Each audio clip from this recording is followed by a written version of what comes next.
Oke, jumpa lagi di materi kali ini. Kita akan membahas mengenai fase keempat, nah, atau fase terakhir dari SDLC. Ya, apa itu SDLC? SDLC adalah System Development Life Cycle. Yang ingin tahu lebih jelasnya SDLC bisa lihat di materi mengenai rekayasa perangkat lunak sejak pertemuan pertama ya, sejak video pertama. Nah, di fase terakhir ini apa? Fase terakhirnya adalah implementasi. Apa itu fase implementasi? Ya, yuk kita langsung saja ya. Jadi fase implementasi ini adalah terusan atau yang akan dilakukan setelah fase desain atau fase sebelumnya dari SDLC. Nah, fase SDLC kita ketahui adalah tahapannya ada yang namanya padi. Nah, kita sampai yang I terakhir ya. Di fase implementasi ini merupakan fase final ya. Di fase ini apa yang dikerjakan selama dalam fase ini ya. Jadi di dalam fase ini ya sistem secara aktual, secara nyata dibangun. Nah, jadi sistem mulai masuk tahapan pembuatan, produksi, ya, development atau proses coding, pembuatan program. Atau kalau misalkan sistemnya tidak dibuat sendiri, tidak di coding, tidak diprogram, ya, sistemnya beli, ya, itu juga masuk di fase ini implementasi. Nah, ini sistem actually build or purchase, melakukan pembelian. Nah, jadi bedanya kalau kita membuat sistem sendiri, software sendiri dengan beli jadi. Kalau beli jadi kita tidak usah terlalu kencang memikirkan fase planning, analisis, desain, bahkan sampai implementasinya. Ya, sudah jadi, tinggal make. Nah, tapi plus minus ya. Kalau sudah jadi berarti perusahaan mau tidak mau mengikuti dari alur atau SOP yang sudah ada di sebuah sistem. Nah, kalau perusahaan ingin modifikasi atau custom, ya bisa butuh waktu atau bahkan tidak bisa di custom, tergantung kebijakan dari pembuat sistemnya. Jadi gitu ya. Jadi di fase ini biasanya mengambil banyak atensi, mengambil banyak perhatian dari kebanyakan fase yang lainnya ya, karena di sistem ini ya butuh waktu yang lama dan salah satu fase yang membutuhkan biaya paling mahal ya. Kalau mungkin fase-fase yang sebelumnya hanya rapat-rapat ya, banyak ketemu, banyak berdiskusi, anggarannya kurang lebih hanya untuk konsumsi ya. Kalau di sini ya sudah mulai membayar tenaga profesional, dalam hal ini programmer atau konsultan sistem. Jadi di fase ini dibagi menjadi tiga tahapan ya, tiga langkah. Nah, tahu-tahu langsung implementasi coding gitu enggak ya. Ya, kita buka tahapannya apa. Yang pertama ya, yang namanya konstruksi sistem atau pembuatan sistem, sistem construction. Di tahapan ini ya, sistem ini dibuat dan dites, diuji. Jadi tidak hanya dibuat ya, tapi juga diuji. Kenapa kok pengujian tidak dipisahkan ya? Karena ketika membuat harus langsung diuji, setidaknya oleh programmernya. Nah, baru nanti kalau ada bagian lain QC misalkan, nah, bisa dikembangkan lagi ya. Di sini ya, di tahapan ini menjamin apa yang dibuat ya itu sesuai dengan apa yang didesain.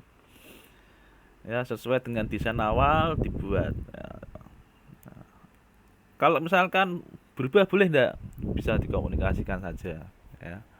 Berarti harus ada agreement dari yang namanya steering committee, kemudian project sponsornya, ya, dan juga antara pengembangnya, biar sama-sama enak ya. Nggak tahu-tahu merubah spek sendiri tanpa persetujuan dan tahu-tahu sakarepe programnya sendiri kan nggak bisa. Ya, harus sesuai dengan rancangan ya, seperti mau membuat rumah dirancang dulu mau kita mau membuat apa sih, rangkanya pakai apa, atapnya pakai apa ya. Nah, kenapa kok testing juga masuk di sini ya, ini ya poin kedua, biaya bug, biaya error program itu sangat luas.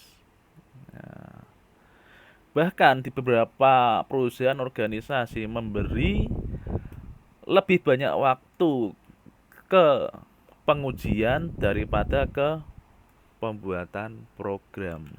Ya, jadi lebih banyak waktunya di pengujian daripada pembuatan program. Ya, karena pembuatan program ya urusannya sama teknis ya, nah, lebih ke teknis jadi lebih terkontrol. Nah, kalau kalau dengan pengujian kan urusannya sudah dengan manusia ya. Kalau lolos dari fase pengujian urusannya langsung sama pengguna, kalau ada error bug ya urusannya ke reputasi nanti. Nah itu ya, tahapan pertama yaitu konstruksi sistem ya. Tahapan yang berikutnya apa, tahap yang kedua dari implementation yang namanya instalasi sistem atau sistem installation. Nah, yang dimaksud instalasi itu apa sih? Dalam hal ini yang dimaksud adalah sistem yang lama dimatikan, turn off, dan sistem yang baru dinyalakan, turn on. Kedengarannya simple ya, mudah. Tapi pelaksanaannya tidak sesimpel itu ya, harus nyari waktu ya, kesempatan yang tepat ya, tanggal yang sesuai dengan habit perusahaan juga. Nah, di salah satu yang penting ya, dari konversi ini, perubahan dari sistem lama ke yang baru, itu adalah kita membangun yang namanya rencana training, rencana latihan. Yang dilatih siapa? Yang dilatih ya ini pengguna. Nah, jadi rencana untuk melatih para pengguna. Yang menggunakan siapa? Yang menggunakan sistem baru ini. Nah, jadi kalau pengguna sudah di set schedule-nya, trainingnya kapan, kemudian dibantu mengatur perubahan-perubahan yang diakibatkan oleh sistem tersebut. Perubahannya apa? Misalkan, oh sekarang kalau misalkan mau mengambil barang di gudang harus bikin surat permintaan barang. Surat permintaan barang ada formnya. Formnya dibuatnya dari mana? Dari sistem. Ya udah, kalau sudah dibuat di sistem terus diapakan? Dicetak. Nyetaknya kemana? Ke printer. Berarti kan harus menyediakan printernya. Ya, contohnya itu ya, perubahan yang diakibatkan oleh sistem. Nah, kemudian ini tahapan berikutnya yaitu support plan. Support plan for the system. Ya. Rencana untuk mendukung sistem yang baru. Support sistem yang baru ya. Support sistem yang lamanya gimana ya? Nggak usah, kan sudah dikonversi tadi ya ke sistem yang baru. Ya di sini gunanya apa sih? Jadi di tahapan ini gunanya ya untuk mereview.